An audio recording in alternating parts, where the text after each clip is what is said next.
So I finished Piofiore and it took a lot longer than I expected. I think it's probably around 40 hours, but felt like 60 by the time I finished it. There's a sequel to it, but it's more so a continuation of this one. So I'll just be calling this one 1925 and the sequel 1926 since it's part of the name. 1925 kind of has its own conclusion, but it's basically just telling you that the plot isn't over and you should get to the second one. I considered maybe reading the sequel before even doing anything about it, but I decided against it since I don't have the right mindset or the energy to continue it right now, especially considering that the sequel is just as long as this one. So I'll just be talking about 1925 and help take all of it into my memory, so when 1926 comes around, or actually when I start reading it, eventually it's probably next year, then it's like, oh, I still remember a lot of these things. I've written about a different otome before, but I don't think I ever released it, and I should do that eventually because I kind of like that one too. This one is mafia based, and honestly there's quite a few of them. The main character is an orphan lady raised in the church. The church resides in this town that's run by 3 mafia groups. Depending on your actions, she either gets saved or abducted by these guys, and you explore the territories and how they handle things. There's an overarching plot revolving other major powers, and the protag is a key piece for some factions and a bargaining piece for others. The soundtrack is snazzy. There's 24 tracks, but some are alternate, so it's more like 19 or 20. Some tracks are massively overplayed, and it sucks because that's the ones you'll remember. They went crazy with the clothes, but especially with the flower motif. The backgrounds didn't interest me all that much, but they're also stupidly varied. But really the selling point is the hair is fucking amazing. It's kind of gotten to the point that the illustrator for all of it was either really super into it, felt like they got a really good contract, or just wanted to keep their mind occupied because holy shit, they just kept on going. My favorite character is Gilbert, with Young being a close second, but I guess the best set piece was done by Nicola. Technically, I liked the main villain, but I felt that was more that I just liked how he sounded or how he talked more than anything else in the plot. I think you can only start with Nicola or Yang depending if you're overall nice or skeptical respectively. It's best to start out with Nicola's route since it covers most of the important cast outside of Yang's group.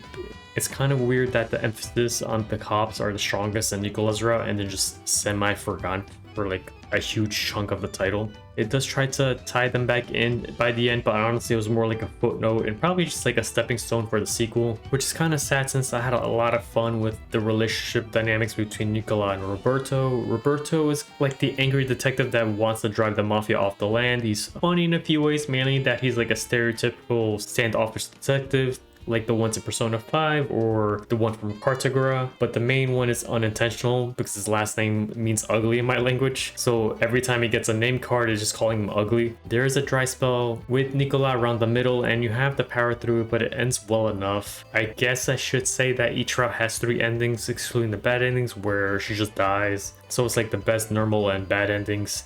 Anyways, after Nicola covering most of it, Yang covers the China faction. He's interesting and overall he's a fun character to read because he's unabashedly a shitty person that just wants to alleviate his boredom. Basically each character has a main attribute, like Dante being overly strict or Orlok being like docile and Gilbert being playful. Nicola and Yang are kind of like the 2 sides of the same coin, and just a nudge can push their stations around. But Yang is also really rapey, so there's going to be a sour taste for at least a portion of the fan base. But really, if you removed all of it and had a poll of like, hey, who would be most likely to do it, Yang would still win the fucking poll. He probably has the most interesting sad ending too, though I guess Orlok's bad ending was kind of funny if you have like screwed up sense of humor. I'm not sure when the other routes are unlocked, but the route order is better off with like Nicola to Yang to Orlok to Dante to finally with Gilbert.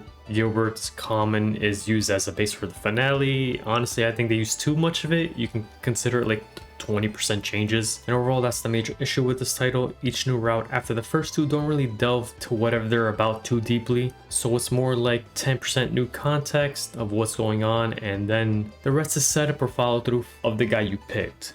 Sure, it's not my demographic, but you can tell it could have been done a lot better. It'd be a different case if the title was about the guys, but they're supposed to be sharing the spotlight with the overarching plot. I think the main issue I have stems from the antagonists being the same, so you're always against some or all factions until one time when there's an antagonist that unifies the 3 factions for like a specific period. And overall that's fine, but let's say if Dante was the antagonist, he acts relatively the same throughout the routes, and this could be said for all of them, and that's a good good thing in terms of like consistency, but I just got bored, and you can assume what's going to happen even more so than normal. And the sad thing is that Orlok and Dante aren't all that interesting to me. Their routes cover why the main character is important, but really that was already covered in Young's route. They just go deeper into it with their own factions and fill out the remaining pieces, and these two slow down my reading pace considerably. It's not even that they're bad characters, they're actually interesting in their own right, but they just screwed over not being the first routes. Because like I said before, now you're just getting small increments of the remaining plot. For those that really just care about going out with random guy,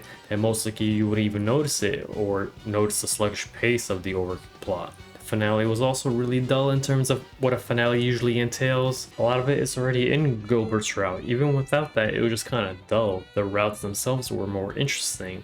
Sure, the finale puts in the remaining pieces, but it's more so a way to bridge the two titles together than ending with a bang with some foreshadowing to the next. Overall, if this was only Nicola and Young, then I'd probably place this like an 8 or even closer to a 9. With all of it together, it's more like a 7, but closer to a 6, but really it blurs the line a lot, so I can even say this is a 6 that is close to a 7. The art kind of carries the title, but the characters are interesting semi-regularly. I also had fun going through Gilbert's route, but the ending felt lackluster in comparison to the first two. I felt like they could have added more scenes with the cops, but that might just be me since I found them interesting. But so far, I think Bustfellows is overpasses by a lot, which I think in that one, actually I don't think I ever made a video about it, but in that one it felt like it was an 8 that was closer to a 9 just overall together, right? Or this one is like, I assume the whole point is this is not meant to be viewed as a piece and it's only one part of the whole thing. And true, that's also fair, but it's also one of those things where it should be graded both on its own merits and also as a piece. So in some things, sometimes part 1 is better than the whole thing, other times part 1 kind of sucks, but overall if you put it all together, it's like, hey, this is actually a great piece, but kind of in the beginning. So sometimes a really great piece, you know, everything has to be working out well.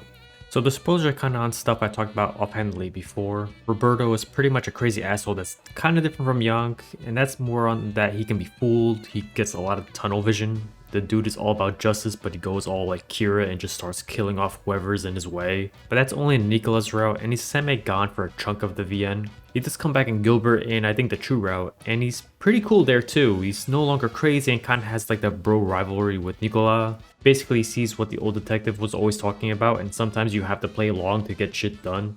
Young is pretty fun for pretty much the same reasons. The dude is just bored and is basically just an adrenaline junkie. If he doesn't find you interesting, you're dead. Hell, you can be the most interesting piece to get the business done, and you're still most likely gonna die if you're just boring. He has a lot of action scenes, and there's times he reminds me of that Madara guy from Naruto when he's fighting Guy or like Kashirama. He even gets a little mopey if his target just wants to do something else. And this happens with him in like Orlok, because Orlok is somehow like a super beast and can one-hit kill most people.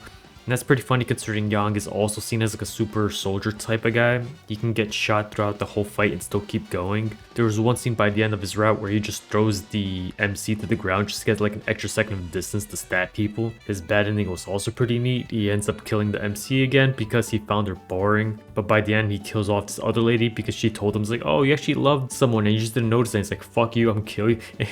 He's just in denial the whole time and it's funny. So the whole basis is that Yang is an asshole, but he's entertaining to read about.